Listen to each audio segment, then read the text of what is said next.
If you're anything like me, you came home from your doctor's appointment terrified and depressed after getting diagnosed with PCOS. You plopped yourself on the couch and started Googling how the heck PCOS can be managed, what the heck it even is, because your doctor probably barely explained it to you, aside from handing you birth control or metformin. Well, today I'm gonna make you feel better about your traumatic experience at the doctor's office. I'm also going to share with you one of my favorite supplements for improving my metabolism and metabolic dysfunction with PCOS. It really helped me get my period back and lose weight naturally.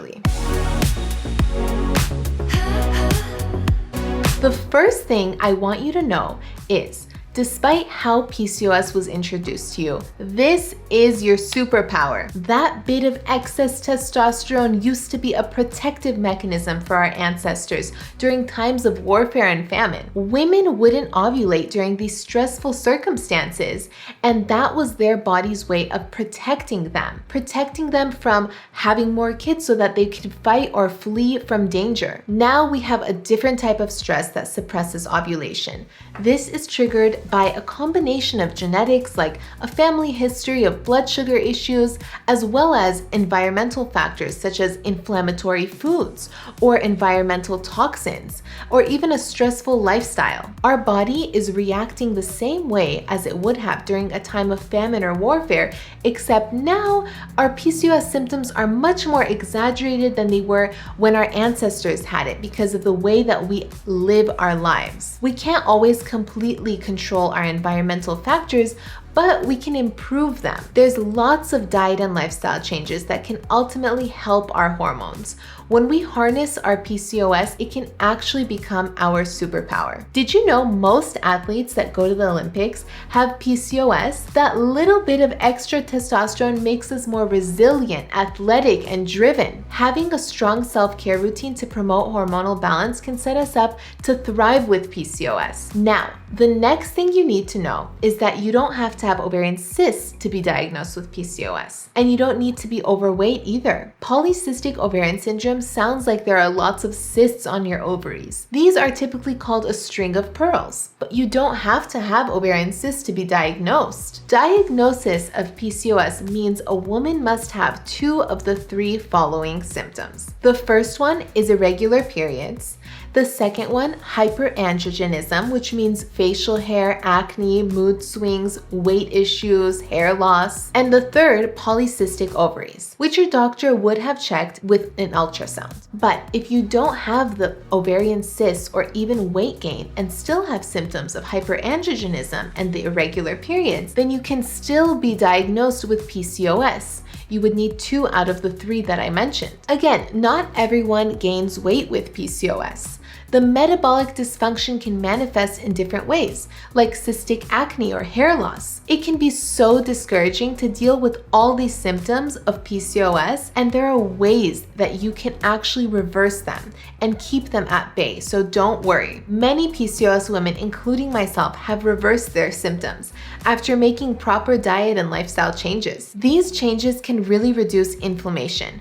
One specific diet change I suggest to give you an edge in fighting inflammation is going gluten and dairy-free. It's definitely worth giving a try for at least 30 days to see how it makes a difference for your symptoms. Speaking of diet and lifestyle changes, your doctor may have given you one of those suggestions like put the fork down or just lose some weight. They almost make it sound like PCOS was your own fault and that it came on because you were overeating when in fact, that's not true at all. I've been there, we all have, so comment below if that's been your experience too. To be honest, cutting calories is one of the most inefficient and oversimplified ways to lose weight I have ever heard of, and this outdated information is literally what they have been teaching health professionals in school. I'm here to tell you, as your registered dietitian, that cutting calories is not the way to lose weight with PCOS.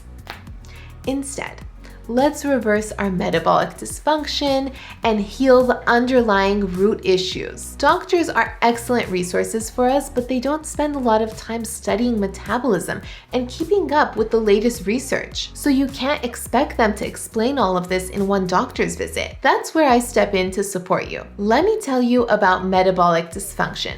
And then this uncontrollable weight gain or hunger cravings will all make sense to you. You're about to realize that you can have way more control over PCOS than you think. The more we do stressful things to our bodies to lose weight, like cutting calories and carbs and over-exercising, such as kickboxing and cycling, CrossFit, the more we disrupt our metabolic hormones and are unable to lose weight. It's funny because we're told literally to do these things in order to lose weight, like work out more and eat less. But this is really just because we're not talking about metabolic dysfunction enough. Metabolic dysfunction is when the body is not processing energy properly or you're not storing energy properly. You'll find yourself dealing with stubborn weight gain or a weight plateau or feeling hungry all the time and sugar cravings, moodiness, and irregular periods as a result of metabolic dysfunction. It's so easy to gain weight uncontrollably when your metabolism is not in control, but if you get your hormones back in balance, the weight will come off naturally. You're probably thinking, okay, how the heck do I even do this? One way you can start is by reducing inflammation. And this is where I suggest trying the gluten and dairy-free diet for at least 30 days to see if it works for you. And also taking the necessary steps to improve blood sugar control, because that's where metabolic dysfunction starts. You can learn how to discover your carb tolerance or cut carbs just a little bit, and this could help.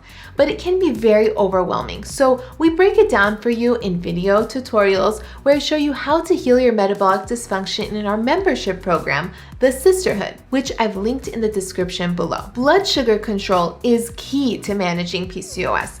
This is something I wish my doctor had explained when I was first diagnosed, let me tell you. There are so many ways to improve blood sugar control in our diet and lifestyle. We can truly actually reverse our PCOS symptoms in this way. Ovasitol is my favorite supplement to help with blood sugar control. It boosts your insulin sensitivity, especially when it's combined with diet and lifestyle changes. I wish I knew about this supplement before I took birth control to quote unquote regulate my periods. Once I decided to get off birth control, I took Ovasitol for 3 months and I got my period back naturally. Ovasitol improves your insulin levels. And this is great because high insulin plays a huge role in triggering high testosterone and PCOS symptoms. And then that is what triggers the irregular periods and not being able to ovulate. So insulin is also a hormone. When it's chronically high, it can block fat burning. Many of us women with PCOS have chronically high insulin levels because 80% of us are insulin resistant.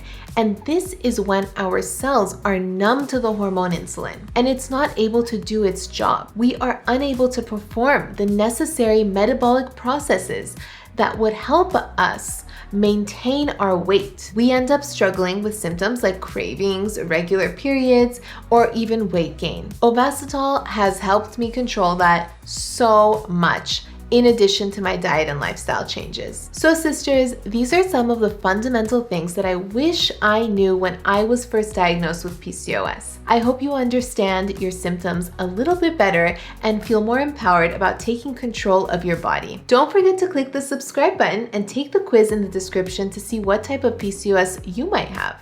Are you insulin resistant? I really appreciate every like, comment, and share.